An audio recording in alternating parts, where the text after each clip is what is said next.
And away we go, episode 1143 of the Al Galdi podcast. It is Thursday, August 28th, 2025, and we now are 1 week away from the start of the NFL's 2025 regular season. The Dallas Cowboys at the Philadelphia Eagles on the NFL's opening night, Thursday, September 4th at 8:20, and then 3 days later, the Commanders' 2025 regular season opener, home to the New York Giants on Sunday afternoon, September 7th at 1. Hello and welcome to this Thursday installment of the Al Galdi podcast. The Commanders on Wednesday afternoon held their first practice since their cut down to 53 over Monday and Tuesday. We, prior to the practice, had a joint press conference for General Manager Adam Peters and head coach Dan Quinn. We, after the practice, had a press conference for receiver Terry McLaurin. And the number one topic during both pressers, as you might have expected, was the team having signed McLaurin to a contract extension in a transaction that was announced on Tuesday afternoon. Next segment, a supersized segment with reaction to and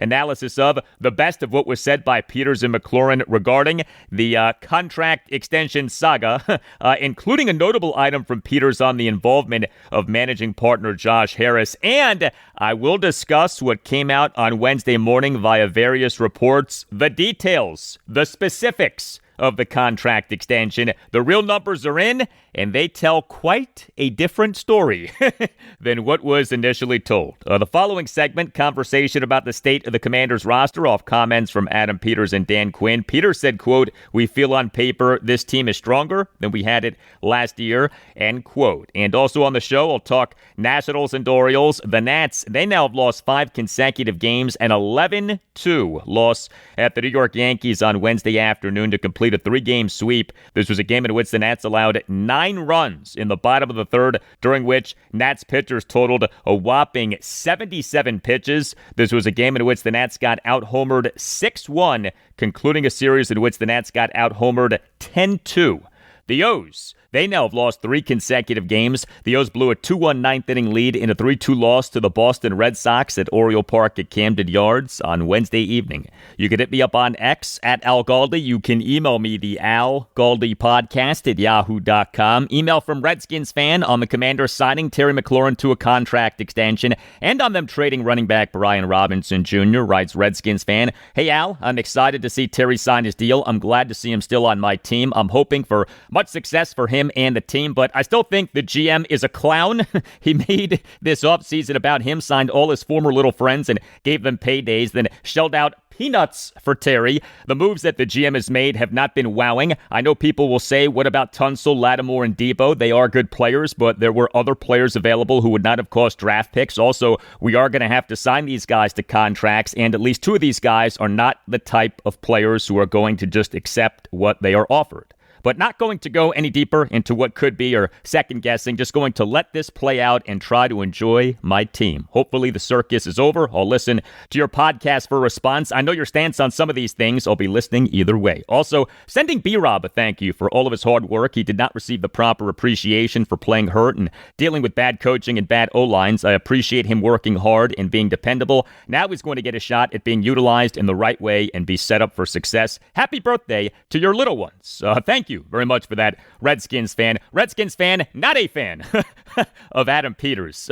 A sneaky benefit of the Commanders signing Terry McLaurin to a contract extension is that they, with him, now have cost certainty moving forward, as they do have other big money players coming up for contracts. So receiver Debo Samuel Sr. is set to be an unrestricted free agent in the 2026 offseason. Left tackle Laramie Tunsil is set to be an unrestricted free agent in the 2027 offseason. Cornerback Marshawn Lattimore is set to be an unrestricted free agent in the 2027 offseason. Linebacker Frankie Louvu is set to be an unrestricted free agent in the 2027 offseason. Interior defensive lineman Deron Payne is set to be an unrestricted free agent in the 2027 offseason. Center Tyler Biadasz is set to be an unrestricted free agent in the 2027 offseason. And quarterback Jaden Daniels will become contract extension eligible in that 2027 offseason. Now, who knows how many of these guys Adam Peters will end up wanting to re-sign to big money contracts, but having the Terry McLaurin situation taken care of and no longer a worry is nice and brings clarity to the team's salary cap picture moving forward. As far as Brian Robinson, I liked him taking the high road regarding his exit from the Commanders, who this past Sunday afternoon announced having traded him to the San Francisco 49ers for a 6th-round pick in the 2026 NFL Draft. We, during a post-practice press conference for Robinson this past Monday afternoon, had these exchanges. What have these last few days been like from finding out who told you, and then what was your travel schedule like to get here? Like I said, it was definitely sped up, so I had to hit the ground running. Once I got the news, I packed some stuff up and got on the airplane, and I flew out here, and it happened pretty fast. It was a pretty unusual week, but I'm here now. Did you have an indication that it could be the 49ers? Yes, I had some hints that this was a possible destination for me. I wasn't too sure about that. I know there were several other teams that were trying to get me to. So I knew at the time as the talks came out that this was a possible destination, and I'm glad to be here. I cannot imagine that Brian Robinson is thrilled with the Commanders souring on him, but he did not take any shots at the Commanders there. He could have, but he didn't. Good for him. Email from Nathan off Me on Monday's show, episode 1140, and discussing the Commanders having traded Brian Robinson, mentioning how he continues this cycle that has become very familiar with Washington RB1s. A, the player is acquired. B, the player quickly becomes a fan favorite. C, the player is good for a short while. D, the player then falls off in some way. E, the team and the fan base sour on the player, and the team parts with the player. Rinse, wash, repeat. This has happened with every Washington RB1 over the last decade. Alfred Morris, Matt Jones, Fat Rob Kelly, Adrian Peterson, Antonio Gibson, and now Brian Robinson. Writes Nathan, and your running back love/gotta go countdown. You missed the best one, Darius Geis, but injuries and domestic violence ended his run before we could call for his backup. Thank you for the email, Nathan. So Darius Geis was never Washington's RB1. He could have been. He certainly had the talent to be, but he at no point was the team's RB1. Geis, over his 2 seasons with the Redskins and 2 seasons in the NFL, played in just 5 regular season games with just 1 start. The Skins took Geis out of LSU in the 2nd round of the 2018 NFL Draft. He spent all of his 2018 rookie season out due to a torn left ACL that he suffered in a preseason opening loss at the New England Patriots on August 9th, 2018. Geis then suffered a torn right meniscus in the Skins' 32-27 loss at the Philadelphia Eagles on September 8th, 2019. So he missed all of his 2018 rookie season due to a left knee injury, then suffered a right knee injury in the Skins' 2019 regular season opener. He missed 8 games, then played in 4 games, but he and the Skins' 2015 loss at the Green Bay Packers on December 8th, 2019 suffered a sprained left MCL. Darius Geis, over his 2-season NFL career, had as many stints on the reserve/injured list as he had total touchdowns, 3. Although, in an interesting twist, Darius Geis helped to get Ron Rivera fired as Carolina Panthers head coach. And the game in which Darius Geis did this happened exactly 1 month before the Skins announced having hired Rivera as head coach. December 1st, 2019, the Skins overcame a 14-0 first-quarter deficit in a 29-21 win at the Panthers, who 2 days later fired Rivera. Geis in that game, 10 carries for 129 yards and 2 touchdowns in playing on 30% of the Skins' offensive snaps. Washington released Geis on August 7th, 2020 off serious domestic violence charges, but those charges against him were dropped in June 2021 after a settlement was reached with his ex-girlfriend, and Geis has never been back in the NFL. Hey, are you looking to upgrade the heart of your home? Whether it's time to repair your gas fireplace, modernize your hearth, or simply add more comfort and style, Nova Fireplace and Stove is Northern Virginia's go-to expert for heat, safety, and home transformation. Nova Fireplace and Stove is a family-owned, fully licensed, and insured company with over-the-top credentials, gas and electrical master's licenses, a Class A contractor's license, and a long list of 5-star reviews to back all of this up. Nova Fireplace and Stove has a beautiful showroom in Woodbridge, Virginia.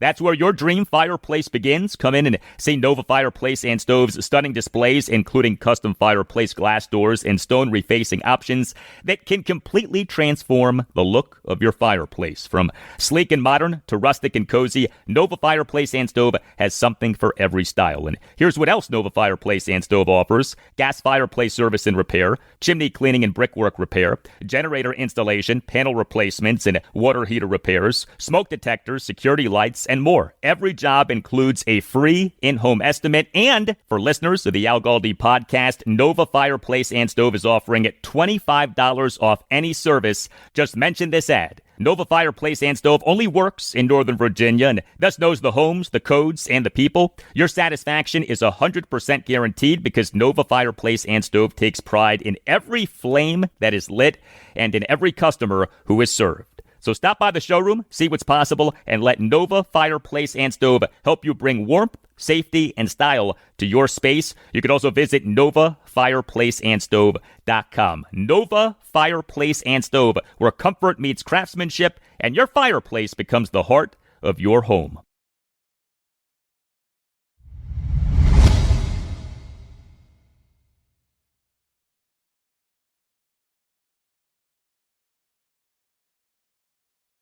Hey, please consider subscribing to the podcast. If you're not already doing that, subscribing to the podcast costs nothing. Make sure that you never miss an episode and helps out the podcast a lot. And if you're already subscribing, thank you.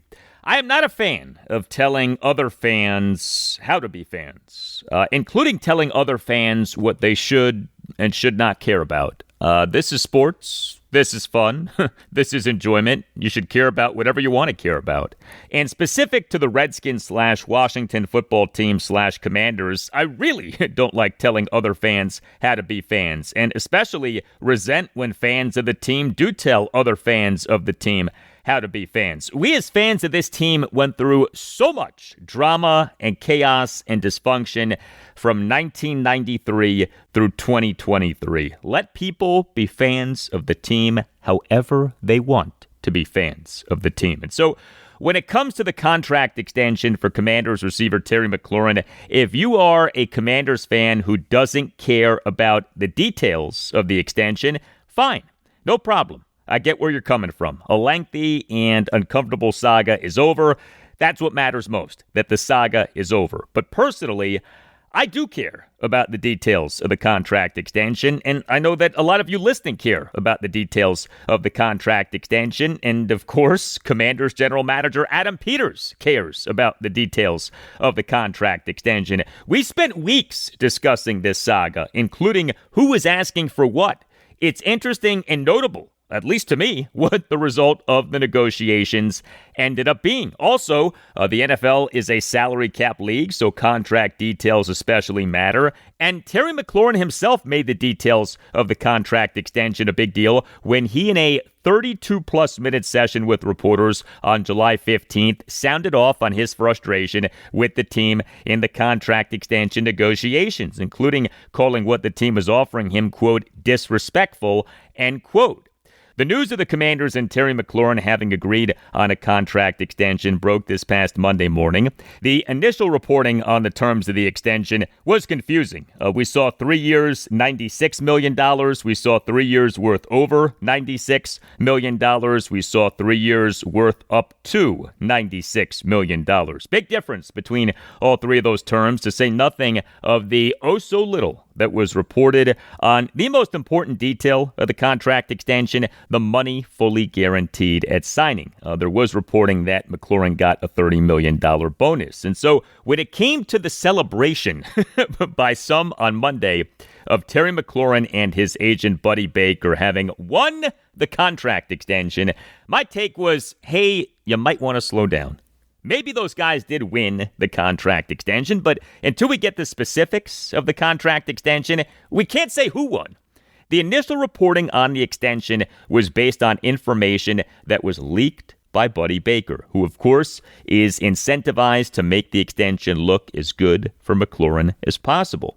But plenty of people, fans and media members, ran with all kinds of stuff, including that McLaurin had secured a $32 million average annual value, a $32 million AAV, and that Buddy Baker had done very well in this standoff with Adam Peters. Buddy showed Adam, BB greater than sign AP. And then ESPN NFL insider Adam Schefter, he on ESPN's Get Up on Tuesday morning, said that this contract extension actually is, quote, quite a similar contract to the one on the table. Some adjustments were made, end quote. The Commanders on Tuesday afternoon officially announced having signed Terry McLaurin to the contract extension. And then we on Wednesday morning got reports on the specifics of the extension. The non-agent leaked details came out, as they always do, and the details paint a very different picture of the extension. A, the extension is a 3-year, $87 million extension in terms of base value. So the AAV is $29 million, not $32 million. B, the money fully guaranteed at signing in the extension is $44.65 million, not $60 million, which reportedly is the money fully guaranteed at signing in the extension that got used as a comp throughout this saga, the extension for Pittsburgh Steelers receiver DK Metcalf. C, the extension, per the analysis of multiple people, essentially is a 2-year deal that is backloaded to get that average per year to a certain level. Translation of all of that. This is a pay-as-you-go, team-friendly contract extension. Buddy Baker had his day on Monday, but Adam Peters got his way. For those of you who are fans of the all-time great television show Breaking Bad, Bryan Cranston as the all-time great character Walter White, do you remember perhaps his greatest line? I won. That's Adam Peters. He won. I won. Yeah, that's Adam Peters. He won. Adam Peters is Heisenberg. For all of this talk, for all of the weeks about just pay Terry, how many times did you hear and or read that? Just pay Terry. Just pay Terry. Why won't they pay Terry? Today is a great day to pay Terry. Through all of that, Adam Peters acted like an adult. The Commanders in this situation, for a variety of reasons, overwhelmingly had the leverage. Terry McLaurin and Buddy Baker, per many reports, came in with an initial ask that was very high. McLaurin publicly ripped the team. McLaurin asked to be traded. But Adam Peters, through it all, acted like an adult.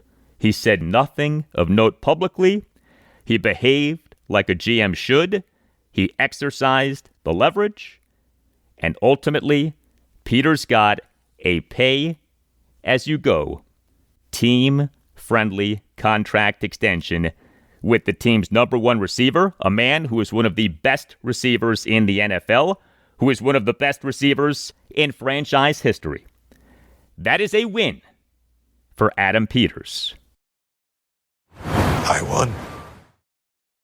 Exactly.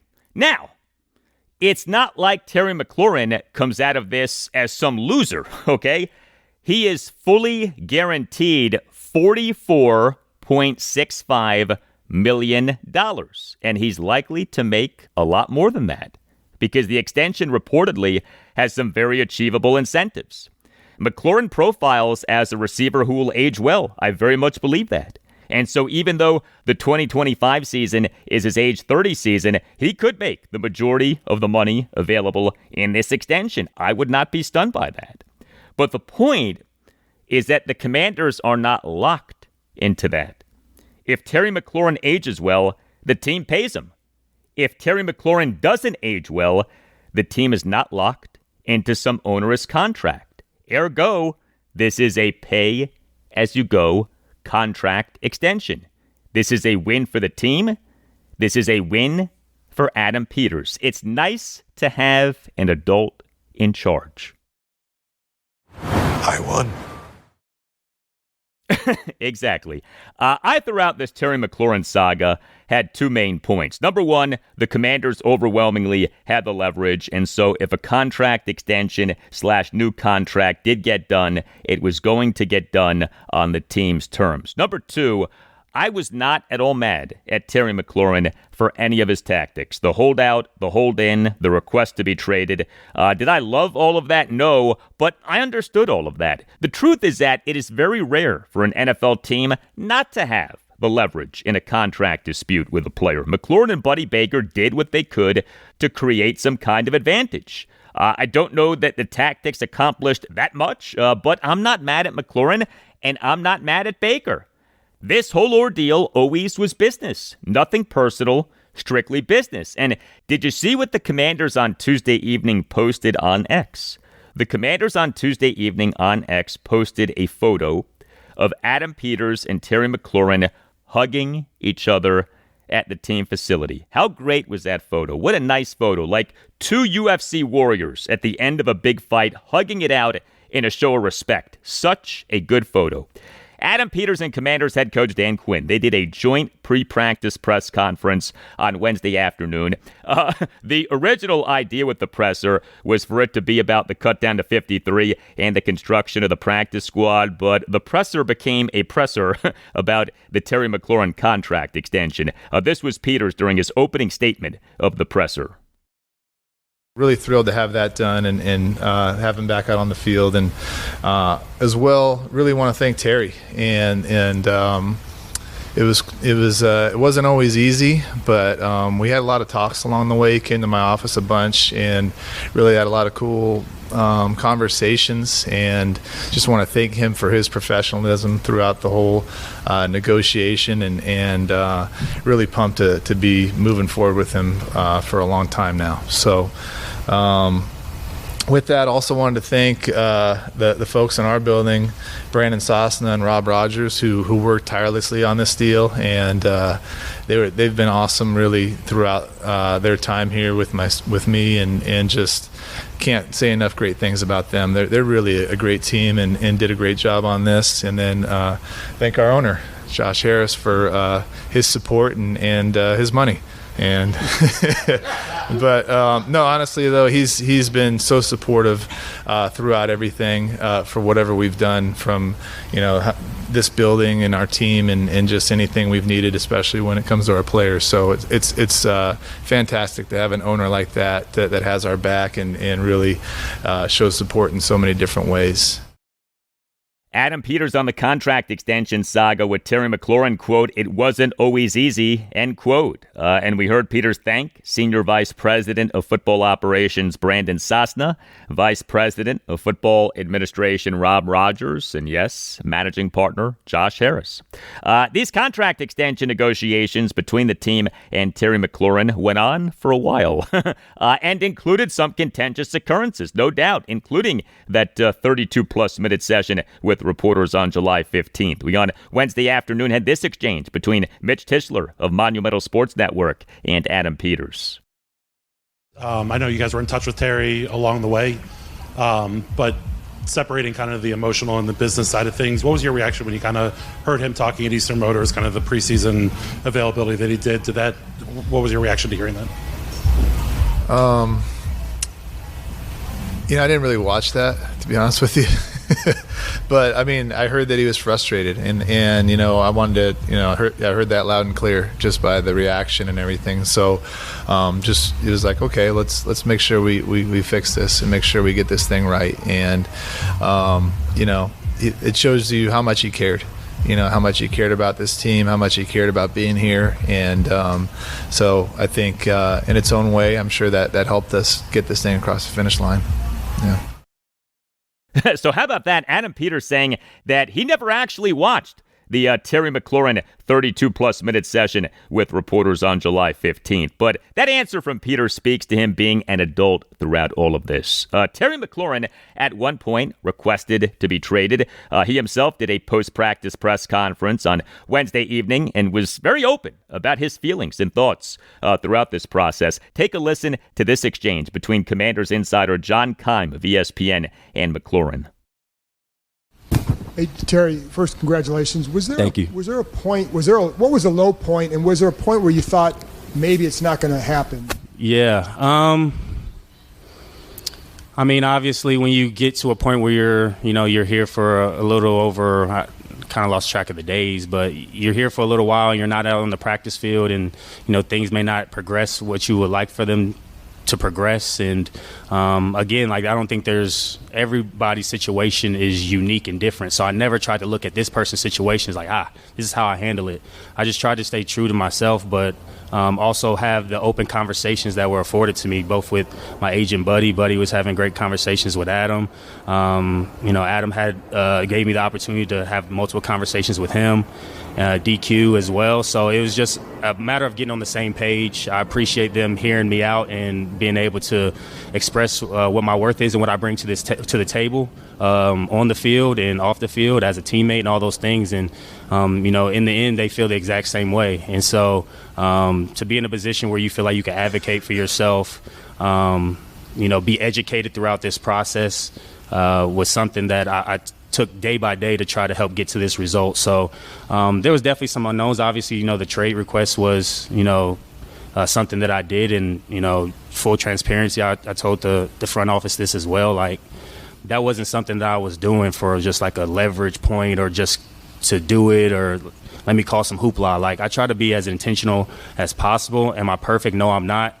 Are there some things that, you think about that you maybe want to handle different or do better? Sure, that's any situation. But the most important part is the communication that was very important throughout this process from start to finish. The way it ended was better than it started. So that's what it's all about. And there's a deal in place now that keeps me here that I'm extremely happy about.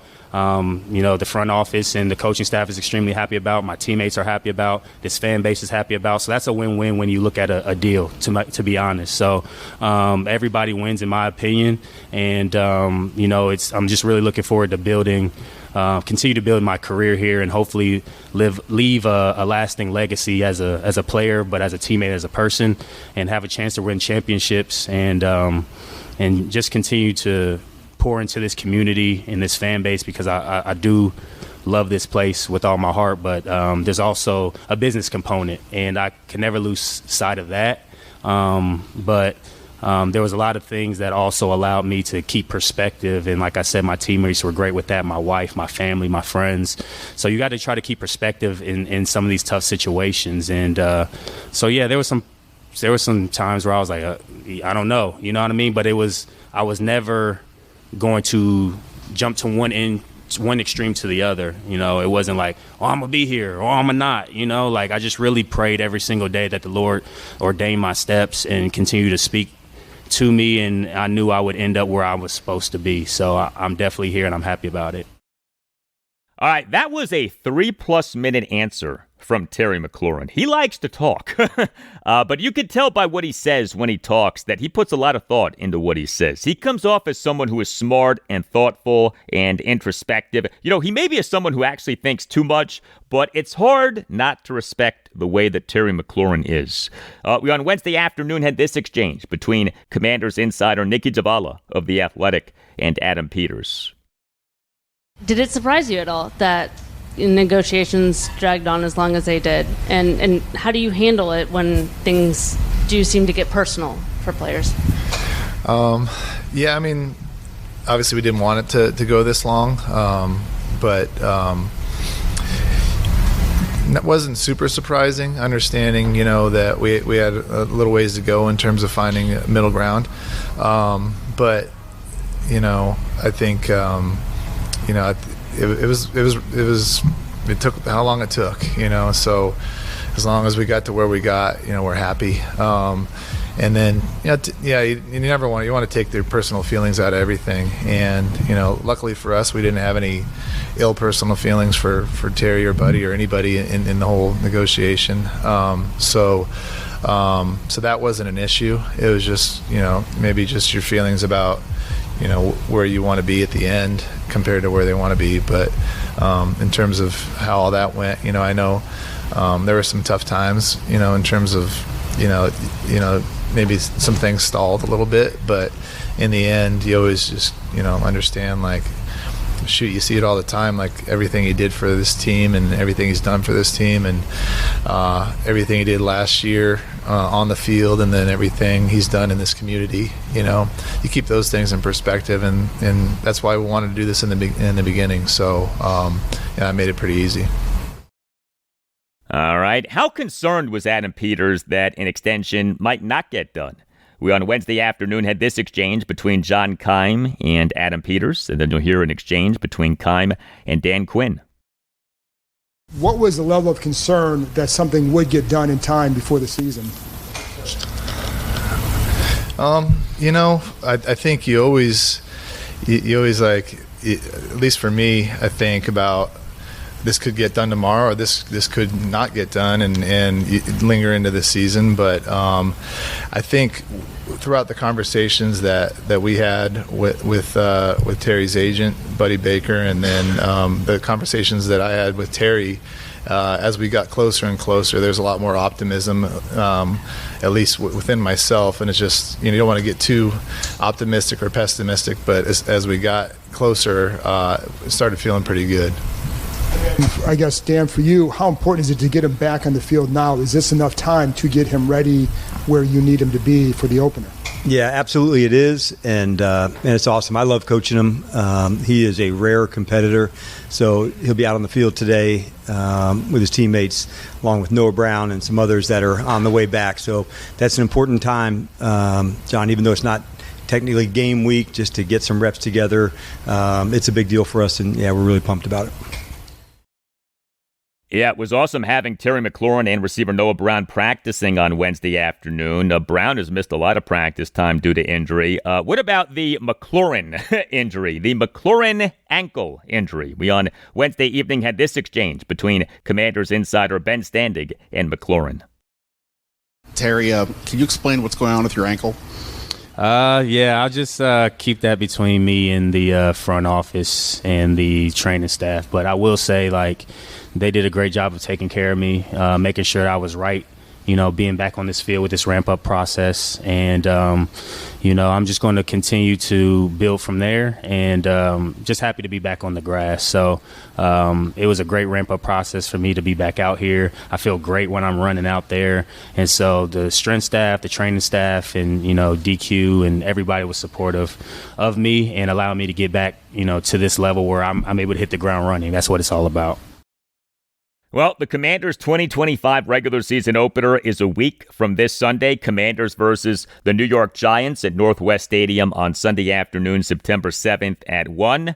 Terry McLaurin was on the active/physically unable to perform list from July 27th to August 16th. This due to an ankle injury that has been believed to be a cover for him to not practice. But whatever the case, he until Wednesday afternoon had not practiced since the start of training camp. We on Wednesday evening had this exchange between Nicky Zavala and Terry McLaurin. With only a short time before the season opener, kind of where are you at physically? Yeah. And any concerns about just making sure you're ready for the weekend? Yeah, I feel really good. The trainers have put a great plan for me, even since I've been out. And so I'm just looking to continue to do everything that they're asking me to do and be prepared for week one. So I just one thing I've learned throughout this process, even just with the contract stuff, you got to really take things day by day. But I feel great. They're doing a great job of just getting me acclimated to football speed again. I feel like I'm in great shape. But, just the reps on the grass, catching the football with a helmet on, we'll have pads on. So that's a little different. But I know the type of work that I put in to be ready. And, I trust that the trainers and DQ are going to make sure I have the right reps that I need. So I'm ready for week one. All right, Catering by Uptown. It provides catering to perfection, whatever event you're planning, especially a wedding. Visit cateringbyuptown.com. Mention that Al Galdi sent you and see what Catering by Uptown can do for you. Catering by Uptown provides both great service and a great price. Catering by Uptown is a family business. It is run by the Pereiras, who are great Commanders fans and loyal supporters of this podcast. Catering by Uptown specializes in handling everything so that you don't have to. Catering by Uptown understands that special events deserve to be celebrated in style and thus takes care of every detail so that you can enjoy your event. Great service, amazing cuisine, and reliability are the foundation of what makes Catering by Uptown one of the most referred caterers throughout Maryland, Washington, D.C., and Northern Virginia. And know this, if you visit cateringbyuptown.com and click on venues, you can set up your own personal tour of one of Catering by Uptown's premier venues, including outstanding waterfront venues. Catering by Uptown offers the ability to coordinate services at over 100 of the best reception halls, vineyards, farms, historic homes, event venues, banquet facilities, and wedding venues in the area. Visit cateringbyuptown.com and make sure that you mention that Al Galdi sent you. That's cateringbyuptown.com and make sure that you mention that Al Galdi sent you. The support of quarterback Jaden Daniels for Terry McLaurin throughout the contract extension saga was apparent. We on Wednesday evening had this exchange between Commanders insider J.P. Finley of NBC4 and McLaurin. The media demands on quarterbacks are always significant. Yeah. Jaden, throughout the summer, both with us locally, national media, gets asked about you all the time. 100%. Every time, full support. Terry's my guy. We're going to get him back. What did it mean for Jaden to always support you throughout? That's my guy. That's my dog, man. And him and I have had a lot of personal conversations throughout this process, and he was an extreme support for me since the first day. You know what I mean? All this was kind of unraveling, and to be able to have conversations with your quarterback, but somebody I consider my friend and my teammate, it really helped me. You know, he never let me forget that, you know, my presence is missed out there. He never let me forget that, you know, that I'm worth everything that I'm asking for. He never let me forget that he's got my back and he can't wait to get back out there with me was instrumental, because I'm a person that pours into a lot of people, and I've learned over my life sometimes you can't pour from an empty cup because you just give and give and give, and you know, unfortunately some people don't necessarily give in return. And that's not to say that like I give to get, but like everybody wants to feel reciprocation in any relationship you're in. And so to have that reciprocation that I felt from him since day one, but to see how we've grown off the field personally and on the field speaks for itself. And you're just looking forward to really getting back out there with him and helping him as much as I can. And so there's some things I know he's been working on in the offseason. There were some things I was working on in the offseason. And I like what I see on film, and our communication is amazing. So it's just about getting the reps now. You know, I mean, him and I are very rep-oriented and rep-driven. And so we're going to get as many as we can in over these next however many days until week one. But to have a guy that has my back like that, you can't put into words. And so I really do appreciate him. He knows that. And there's nothing I wouldn't do for him either. Jaden Daniels, Terry McLaurin, Washington's best QB1, WR1 combo in quite some time. Maybe decades, maybe since the days of Mark Rippon as the QB1 and the Posse as the Redskins' top three receivers, Art Monk, Gary Clark, and Ricky Sanders. Was there something specific that got this Terry McLaurin contract extension done, that turned these contract extension negotiations from being stalled to being successful? We on Wednesday afternoon had this exchange between Commanders insider Tom Shad, new to the Washington Post, and Adam Peters, and then you'll hear a follow-up back and forth between Adam Kilgore of the Washington Post and Peters. I hate to ask another Terry question, but I will. And without getting too into the weeds on the negotiating process, was there a turning point, I guess, in the past couple of days? Was there anything that changed, or was it simply just a function of, like, the season getting closer and the timing of it all? Yeah, I think, you know, I don't know if there's a turning point. I think, you know, deadlines kind of prompt action a lot of times, and maybe that was it. Maybe that had something to do with it. But we just had a lot of really good positive conversations leading up to that as well. You know, and at the same time, Terry was coming back and getting ready to play and getting healthier, and really finished, you know, his stint on PUP, and he was running really well and really ready to start practicing and playing. So I think all those things coming together helped get this thing done. Adam, thanks. the all the money in this deal, as is true for most deals, is not guaranteed. You mentioned the idea of being committed to Terry for the long term. In your putting aside the numbers, wherever they might be, like in your mind, like what is the sort of long term commitment that you've made to Terry? Yeah, that's a great question, and I've talked about this before, but an important thing to know is and realize is we wanted to do this. We set out. We wanted to do an extension with Terry, and that we didn't have to. He's going in the last year of his contract. He is 30, but we wanted to do that because we believe in him, and we believe in that he can play into his 30s based on what he's shown us, how durable he's been, how hard he works, how well he takes care of his body. So we signed. It's a 3-year extension, so he's under contract for 4 years, and I don't think anybody up here or in that locker room would be surprised if he plays all 4 of those. And you mentioned the support you got from Josh Harris in a negotiation of this magnitude. Like, what is his level of involvement? Like, how did that support show up? Yeah, he's. Sorry, go ahead. Besides the money, yeah. Yeah, we talk a lot. Pretty important part. Yeah, that's the most important. But we talk a lot, and he's got a lot of experience of doing deals like these, not necessarily in the NFL, but in the NBA mostly. And so it's cool. We get to talk through it, and the contracts here are so much different than in the NBA, so he's learning a lot as we go and understanding how these things work. So we keep him in the loop step by step about our conversations we have with agents and players and what we're going to offer them and what we get offered back and all those things. So he's learning. He's always trying to learn about things. He's really, really smart, but he's always still trying to learn more. And so keeping him in the loop on all that. But we had his full support the whole time, which was really cool.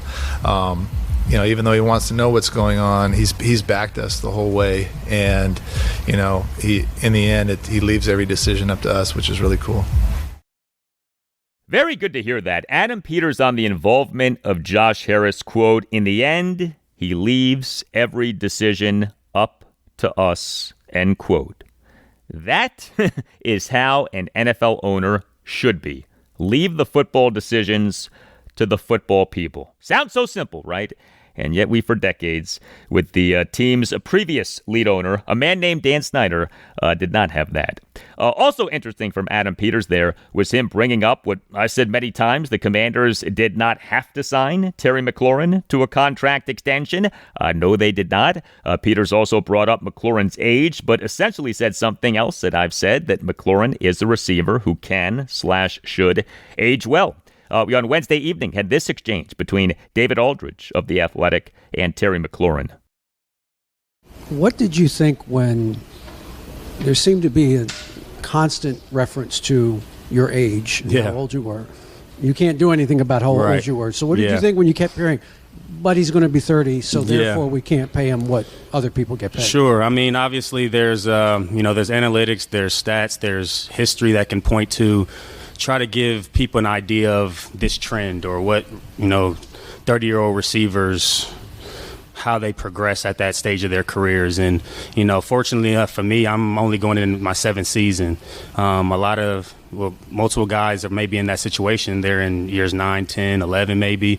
And so the benefit I had coming out of college is I played a lot of high-level football, but, I was only playing like 20 to 30 reps a play all the way down to my senior season. So I've also been blessed to, never had a surgery or any major injury that's inhibited me to continue to play at a high level. So, and then, like I said, I take care of my body at a very elite level. As much as I put work in on the field, I do it equally off the field.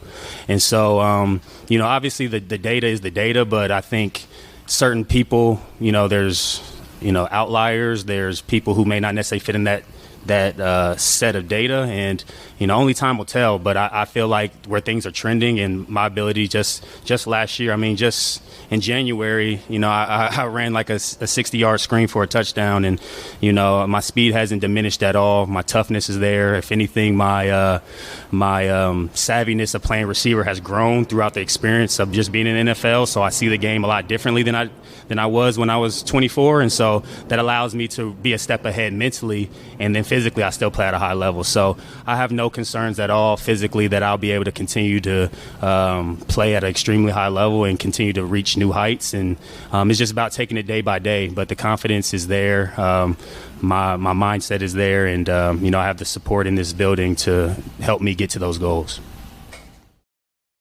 All right, that was a very reasonable, intelligent response from Terry McLaurin regarding the age issue. The age issue pretty clearly was a big-time sticking point in these contract extension negotiations, but ultimately a contract extension between the Commanders and Terry McLaurin got done. We, on Wednesday afternoon, had this exchange between J.P. Finley and Adam Peters. When you get into those negotiations and those conversations, how do you balance how much you respect a guy like Terry and what he's done on the field versus the need to keep the financial house in order and kind of how you run the business side?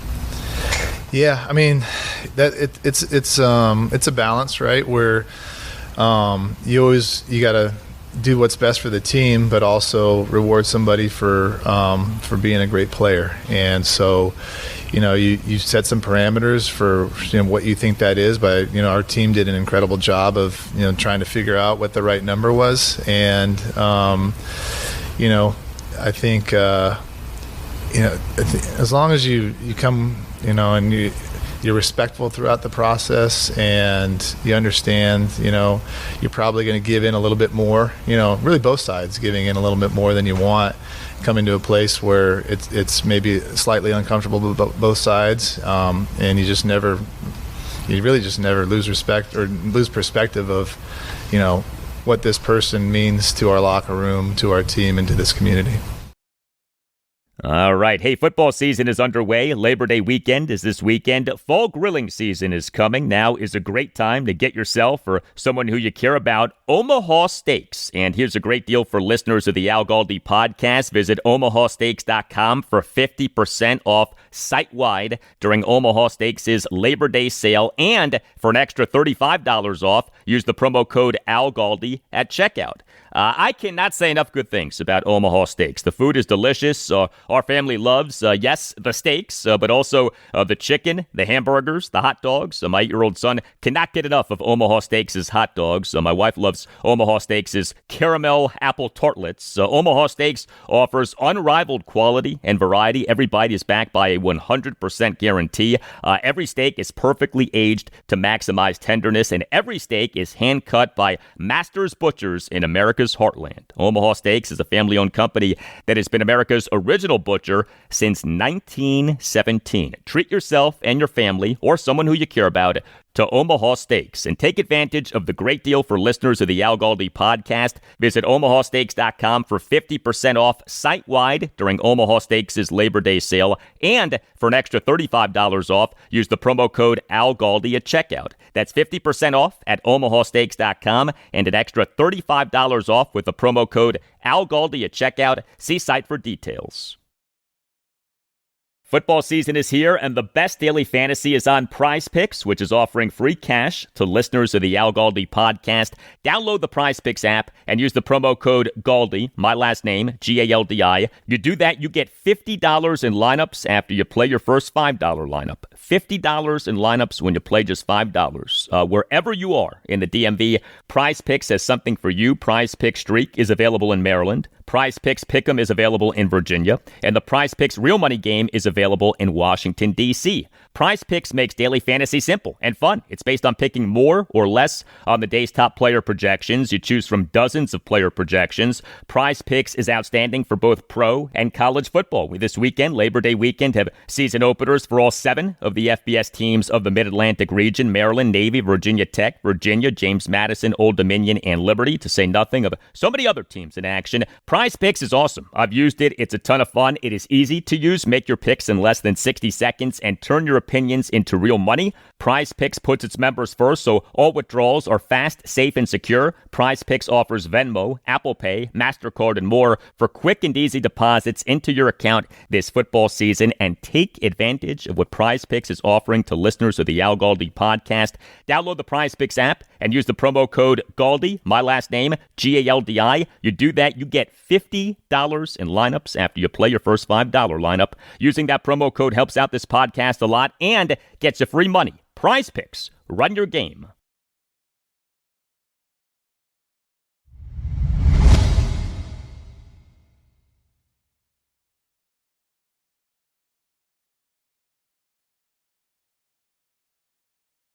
The Commanders over Monday and Tuesday conducted their cut down to 53, the setting of their initial 53-man roster for the 2025 season, as it was by 4 p.m. Eastern on Tuesday that each NFL team had to have its active roster at a maximum of 53 players. The Commanders on Wednesday afternoon announced having signed 14 players to the team's practice squad, as it was on Wednesday that each NFL team could construct a practice squad of up to 17 players, as long as one player qualifies and is designated as an international player. All 14 of the players who the Commanders on Wednesday afternoon announced as having signed to the practice squad were players who the team had released in the cut down to 53. Among those players, quarterback Sam Hartman, yes, he is back. Receivers Ja'Cory Brooks, Jacoby Jones, and Chris Moore. Tight end Lawrence Cager. Center Michael Dieter. Interior defensive lineman Sheldon Day. Edge defender Jalen Holmes. And cornerbacks Carlin Vigors and Antonio Hamilton Sr. By the way, 0 Commanders players who the team released in its cut down to 53 got claimed by other NFL teams on waivers, and the Commanders did not successfully claim any of the players released in cut downs to 53 on waivers. So the Commanders were number 29 out of 32 NFL teams in the waiver order, so it is possible that the Commanders put in a waiver claim or put in waiver claims, but were unsuccessful. The overwhelming majority of the joint pre-practice press conference of General Manager Adam Peters and head coach Dan Quinn on Wednesday afternoon was spent talking about the team having signed receiver Terry McLaurin to a contract extension, but we did get some roster discussion. We on Wednesday afternoon had this exchange between Commanders insider Nikki Zavala of The Athletic and Adam Peters, and then you'll hear Dan Quinn chime in. You guys didn't make any waiver claims today. How much do you expect the roster to change at all before week 1? Yeah, it's always really fluid, and you never know what opportunities will come up in terms of players and whatnot. I can say that we're thrilled with the guys we have, and we are so pumped up with this team, and we feel on paper this team is stronger than we had it last year, and that means nothing until we start playing the games. But we have so much confidence in the guys in that locker room, and we're just getting started. I really super pumped with those guys, and really excited to see them on the field against the Giants. I think having everybody out on that field is going to be really, really cool and exciting. Yeah, I agree. It was we love where we landed, but there were some really tough calls and hard, and that's what you want it to be, where it's competitive and where you can't sleep, and we're talking at night and talking in the morning. And so, as hard as that is, that's a great thing, because then it's not so cut and dry easy. And so, like I said, it doesn't mean there were some really tough calls. Yeah. Adam Peters on the Commanders roster, quote, "We feel on paper this team is stronger than we had it last year," end quote. I don't think that he's wrong in saying that. The Commanders on paper are stronger in terms of the roster than the team was last season. Look, the team's roster last season was not that good. The quarterback, a rookie quarterback, Jaden Daniels, carried the team. It's funny. The Commanders' managing partner, Josh Harris, he, of course, also is the managing partner for the Philadelphia 76ers. The greatest example of a player carrying a team to an NBA Finals, to me, is Georgetown product Allen Iverson carrying the 76ers to the 2001 NBA Finals. That Sixers team had no business being in the NBA Finals, and yet that Sixers team made the NBA Finals, and that was all about Iverson. Jaden Daniels, as a rookie, was 2001 Allen Iverson-esque. The 2024 Commanders team beyond Daniels was not great. Heck, maybe even wasn't good, but Daniels was outstanding. And so the team won 12-5 in the 2025 regular season and then made the NFC Championship game this past postseason. We on Wednesday afternoon had this exchange between 7 News DC sports director Scott Abraham and Adam Peters, and then you'll hear Dan Quinn chime in. As we get closer to the season opener here specifically, what do you like about this roster? Is there anything specifically that you're really intrigued about outside, JD5 or the quarterback or whatnot? Is there anything kind of layer-wise that you're really excited about, maybe they didn't have last year at this time going into this year, new season? Yeah, gosh, I could probably go through the whole roster and tell you something I like about every single guy on there and every single guy we have on the practice squad as well. But the depth, I think the depth is better, up front on both sides, and just bringing in some guys who are really complimentary through free agency, through the draft, that really fit in what we're doing. So just the identity of the team overall without having to single out anybody, just the overall identity and competitiveness that every player has on this team and really kind of fits in what we're looking for as competitors. I don't know if you got anything there. Yeah. Sorry. A lot of things. I would say it's good. It's I love that we've added some players like Von Miller. You don't just sign one. He's a multiplier. By the way, he connects to others in the room and standards, and that's no different than Wagner and Ertz and some others. But there's a lot of things, that we love about this team, like to have this many guys want to come back and be a part of the practice squad after Adam and I sitting in front of them on a tough day. That speaks to their regard for one another and knowing that they want to be a part of it. And so I thought what the players have built here together is pretty damn special. And so that doesn't happen that often, Scott. And so to see that many people want to come back and be a part of it and not even any hesitation, man, there's a real connection. And so when a team's connected, you got a chance to do some good things. So that's probably what I'm most excited to see. And you wouldn't know that until you have those hard conversations and see how the next day goes. And so I thought together these players have really created something special. Adam Peters saying that the Commanders' depth has improved. Now, the depth did not look so great in the team in the NFL's 2025 preseason, going 0-3 with an NFL worst point differential of -71, but that was the preseason. Who knows how meaningful that truly was. And that multiplier point by Dan Quinn was a good one. Left tackle Laramie Tunsil, to me, could be a big-time multiplier, especially in terms of how he can expand the Commanders' playbook. Hey, if you are a Commanders fan and you are looking for upgraded conversation about the team, check out bgobsession.com. All kinds of cool things at bgobsession.com as we get set for the Commanders' 2025 regular season, including the 5th annual BGO Crystal Ball Pool and the 2025 BGO NFL Pick'em Contest. BG Obsession, or BGO, has been the home of the most knowledgeable, friendly, and passionate Washington fans on the web since 2009. The BGO is a special place at which you can join your fellow fans for smart football discussion, great contests, game day chats, and even lifelong friendships. Visit and join BGO at bgobsession.com. bgobsession.com, home to your burgundy and gold obsession.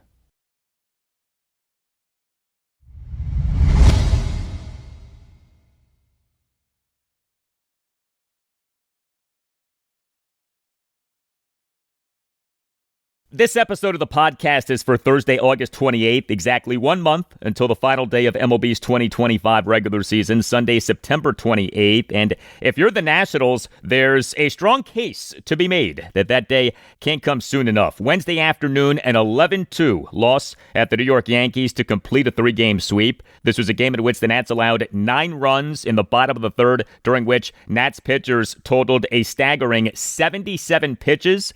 This was a game in which the Nats got out-homered 6-1, concluding a series in which the Nats got out-homered 10-2.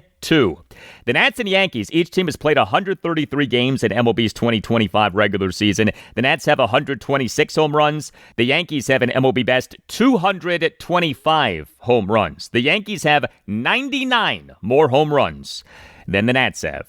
The Nats now have lost 5 consecutive games. They have reached a new low point in this regular season, 27 games below 500, 53-80, worst record in the National League East, second worst record in the National League. And the Nats' run differential now is at minus 171, second worst run differential in the National League. The Nats on Wednesday afternoon concluded a daunting 13-game stretch against the National League East leading Philadelphia Phillies, the New York Mets, and the New York Yankees. The Nats, over the first 8 games of the stretch, went a very nice 5-3, but the Nats ended up losing each of the last 5 games of that stretch.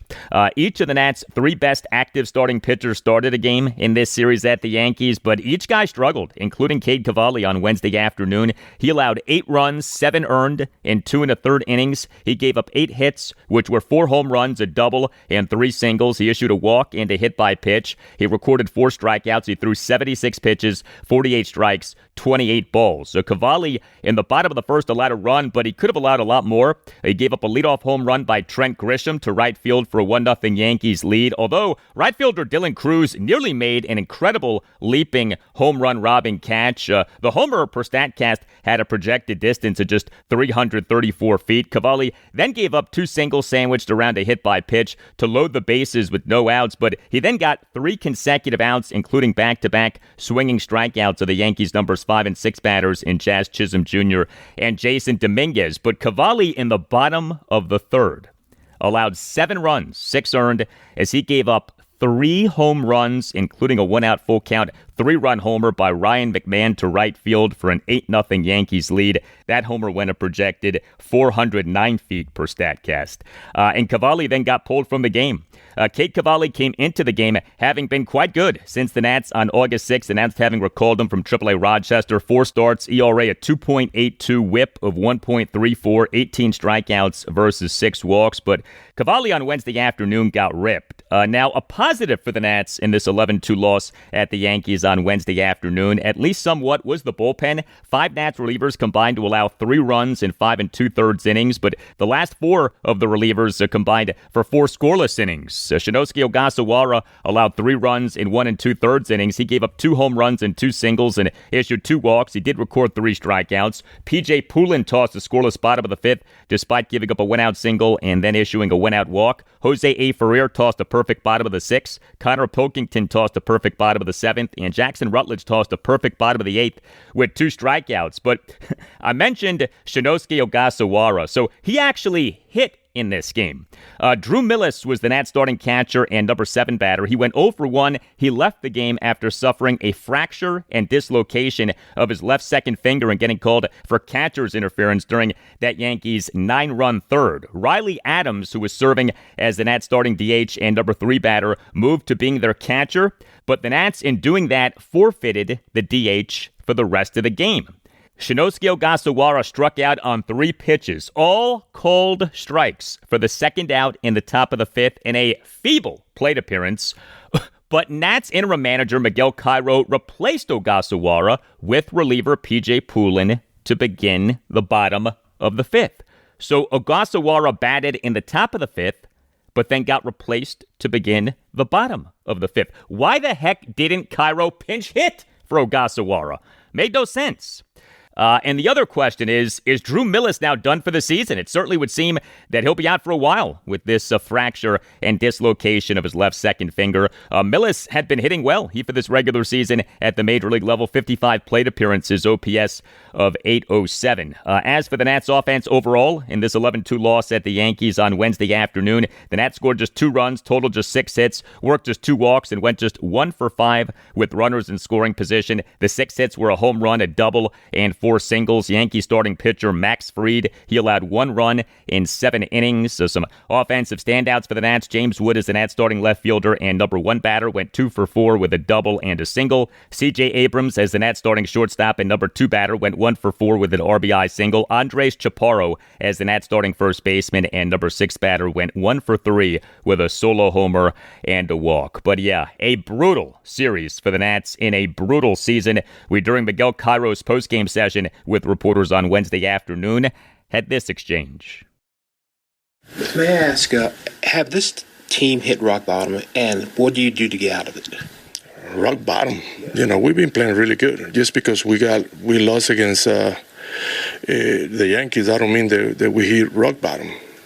We got a really good team, and they've been playing their butt off. It's not rock bottom here. Well, rock bottom is an interesting notion. There's a saying in sports, don't ever say that you've hit rock bottom because things can always get worse. I would not just assume that things cannot get worse for the Nats before the end of their season. Hopefully things do not get worse, but 29 games left. Who knows what's going to happen? No game for the Nats on Thursday. Next up for them is a 6-game homestand beginning with a 3-game series against the Tampa Bay Rays at Nationals Park. Game 1 Friday evening at 6:45. Mitchell Parker will be the Nats starting pitcher. There had been some thought that the Nats with the off day on Thursday might skip Parker's turn in the rotation with him struggling so much, but he is making this start. Game 2 Saturday afternoon at 4:05, Jake Irvin will be the Nats starting pitcher. Game 3 Sunday afternoon at 1:35, Brad Lord will be the Nats starting pitcher. I know that many of you run your own businesses, and so I want to tell you about Square. Square is an all-in-one business partner that makes your day-to-day easier. Square offers tools for every part of your business, from point-of-sale systems and payments to inventory and customer tools. Square brings everything together in one simple platform so you can stay organized, sell anywhere, and keep things moving. Square is easy to use. If you're not technology savvy, no problem. The software is incredibly straightforward and intuitive. You don't need special training. You can just set up Square and start taking payments quickly. Square is flexible. It adjusts to what you need. With Square, you choose the tools that you need and you use them when you want. No long-term contracts required. You can sell in person or online from one location or several. Square is built to move with you and adapt as your business grows. Square keeps up so you don't have to slow down. Get everything you need to run and grow your business without any long-term commitments. And here's a great deal. You can get up to $200 off Square hardware at square.com/go/Galdi. That's SQUARE.com/GO/GALDI. You can get up to $200 off Square hardware at square.com/go/Galdi. Run your business smarter with Square. Get started today.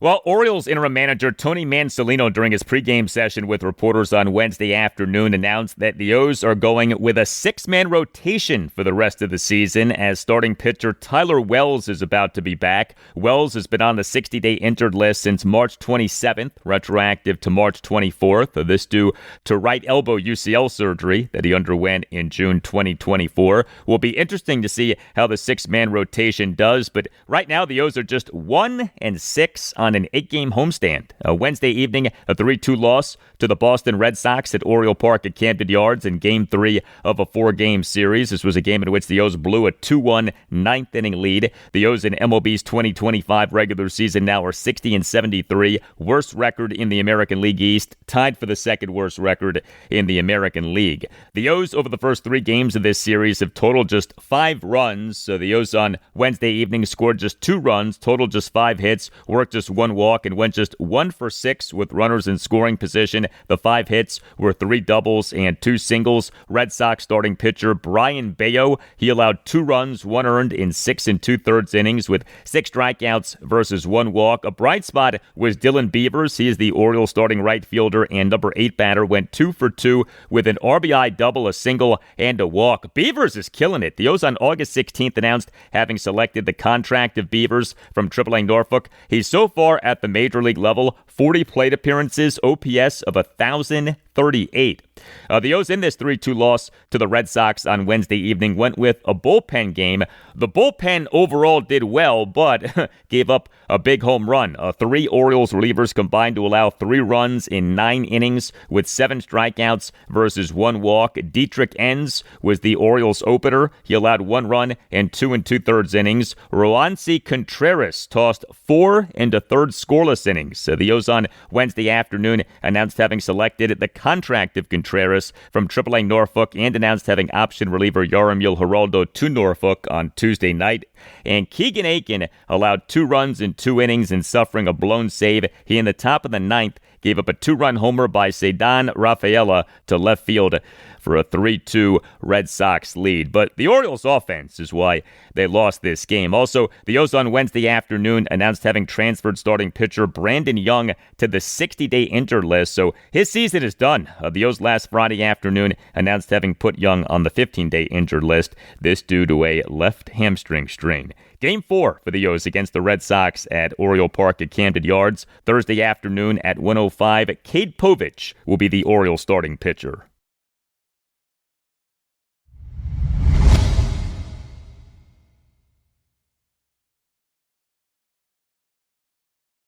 And that'll do it for you and me for now. Keep the feedback coming. You can hit me up on X at Al Galdi. You can email me the Al Galdi podcast at yahoo.com. Friday show, episode 1144. We'll have much more on the Commanders. Also on Friday's show, I'll talk college football week 1, as we this weekend, Labor Day weekend, have season openers for all 7 of the FBS teams of the Mid-Atlantic region. And on Friday's show, we'll talk Orioles. The O's are home to the Boston Red Sox Thursday afternoon at 1:05 in Game 4 of a 4-game series. Have a great rest of your Thursday, and I'll talk to you on Friday. I won.